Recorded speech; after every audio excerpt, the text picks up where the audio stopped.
E toi whatalo whātua le whapoponga tala whau mo le nei awa uli. O le sitia ma whaupopoai o la whonga tutongi mo tangata penisione e te tele tupe maua o se fesosoani lea inisio whaafita uli. Nai lo le tau sitia ilunga o tau sangayanga wa ai tangata i whaamanuyanga o penisione po o le whaititia fo o penisione maua e tangata matutua. O atu ina mai se lipoti fau mai le polofesa Susan St. John whaatatau isu esu enga fau na maua mai i lipoti fau o fesuia inga o la whonga. Na ia tā ua o le New Zealand Super, tā o le soifua malolo ina ma tā ua whale o le asi itia e lata i le tasi miliona mātua mātutua e mawaina le pensione e tusa ai ma lipoti. Na mawai lipoti to o tele tangata mātutua e lava le whaasoa ma mau o loa lātou tele mo o mia ina le pensione. O le isi tu o lo o mawalunga fo ile numero o tangata mātutua o lo o whea ngai ma whaafita auli o le uti uti o le whaasoa.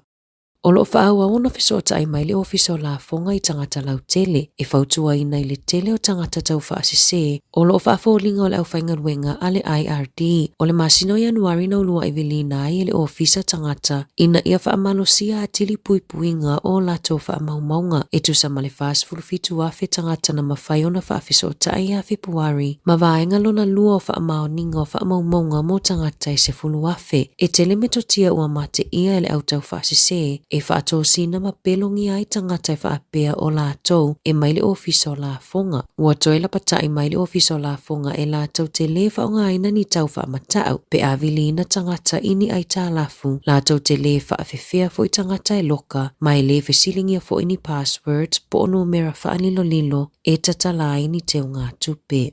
O lo o whaia suesu e ngā whaala potpotonga i se mata upuna mua i se tamaititia onga o lea onga i Gisborne i lunch o le porkalame o tau mafa mo tamaitia onga. Whaalia le Food Safety New Zealand na whailo atu le mata upu i le awa uliana nafi na lipotia le pulea onga Elminster i le staff. Na mule tamaititia onga ina ua masaa le mea ai lungolo na vae le ana avea i le whale mai e whaia i ai tonga fitinga. Na whailo i se pepo whaamatalanga mai le minista langolango a onga David Seymour ua iano fosila fia i le whaalavelave na tula i mai ana nafi maolo o whaia i ai suesu enga.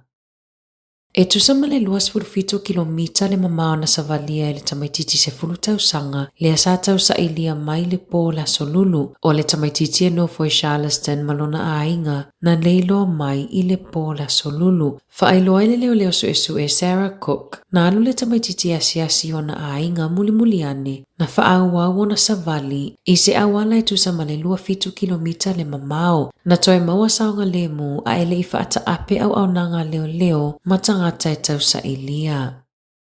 Ua lipotia le matanga luenga o le puipuinga, ua mai au na ave ese le tele o le suau o mai le vaa le manawanui le ana ngoto i ngā taifale o Samoa. Na ta ua mua le matanga luenga o le puipuinga, e lua se fulu aso mai le onga tutono o te isema e ave ese ai le suau o mai le vaa. E tusa ma le afe tone po o le tasi miliona lita. I le tonu maasina tanu ai ua mawhai ona ave esea le tonu se lau no 5 afe o lita o suau. Lua se lau walu fale au maulu na ave esea tane suau e 5.5 e tusa ai ma li poti. Na mawaisu esu enga les Ross le maua lalo o hydrocarbons ma whaamaoni ai le kilia ma le leo le sua sami.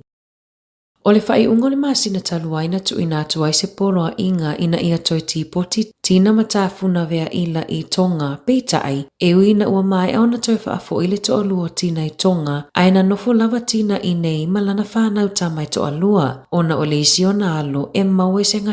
onga. Ua sa ili fesosoani le ainga ile minista lango fe malanga inga na whaamanino ile minista o le whanau le unungali ina soifuani nei sa whainga luenga foi matutongi la fonga ali ulunga lii ele ai foi ni la solitu la fono. E se furu 5 tausanga ono nofo le ainga i New Zealand mana leilo loa o lato visa whainga luenga i le lua afe se furu fitu. Na fina wina e tina le mata upu ina ua toi whaafo ilo na to alua i tonga i le aso lulu le vai aso taluai. O ni nai maasina taluai na whaata otoli ai la lata mas fulu whatausanga i le whale mai i le limonia ma le ngase o le whaai. O le popolingo le tina o na o lana tamai mai na te talitonu e le umilo na ola pe a ave i tonga. O lo talusanga ina e tina le fisosoani an minista lango ina ia fisosoani la lato mata upu ia awane i toi whaafoi ilo lato watunuu.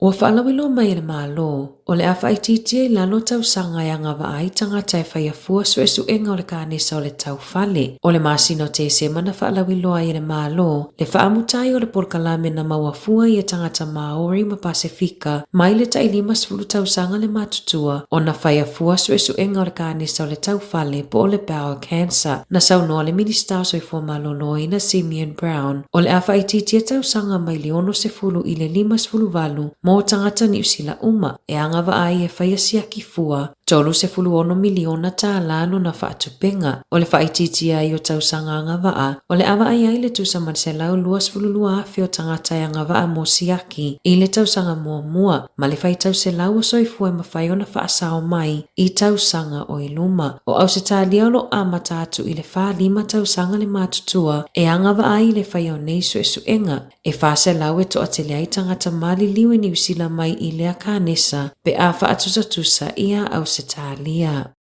Na maua suenga fou, e tusa ma le 2.5 miliona I tūlale umi o whaatali tangata I lunga o laina telefoni, pe a vili au nanga tali telefoni po customer service I le tausanga taluai. Whailoi le tustala na tusia le lipotia le service now, o lo ofeanga I pia tangata New Zealand ma whaafitauli mai le whaonganga o te konolosi tuai. O lo o manatu pisinisi, e 3 minute whaalu, e whaatala no ai se whaasea a se tangata whaatau, peitai, suenga na mawai e whaama le awhaaso o whaatali lawa tangata I ni tali o lato whaafitauli. O au nanga pito silio na umi na whaatali se tali mata upu ilonga o laina telefoni o whale tupe o inisiua ma ofisa le malo e ta e 30 minute e whaupopo e tausanga ta itasi e whaatali ai whaatala noanga o mata upu ilonga o laina telefoni. Ua whawhenga tau na talosanga ma ofi atu tangata mo emergency housing. Po fale fia vave maua,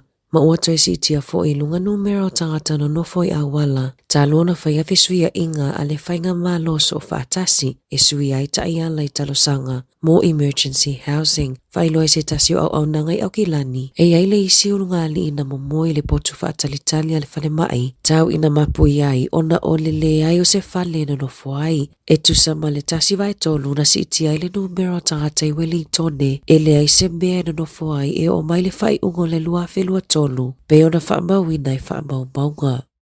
Ua lipotia le uti o fuala au mo I lato e maua I le ADHD I New Zealand, ma ua fautua ina le soifua malolo ina, ia awane I whaasoa ia fuala au, ua talosanga le whaamek fo mai, ina ia ave le whaamua I tamaitima tupulanga talavou, e ave ia I talavai a wa fuala au, ona e whainga tau na tonga fitia ma fuafua mionga, malangona pe ale ai se fuala au mo le ADHD, lipotia le ADHD New Zealand, ua o atu I le ono se lau tangata I New Zealand, ua afia I le sioti o fuala au.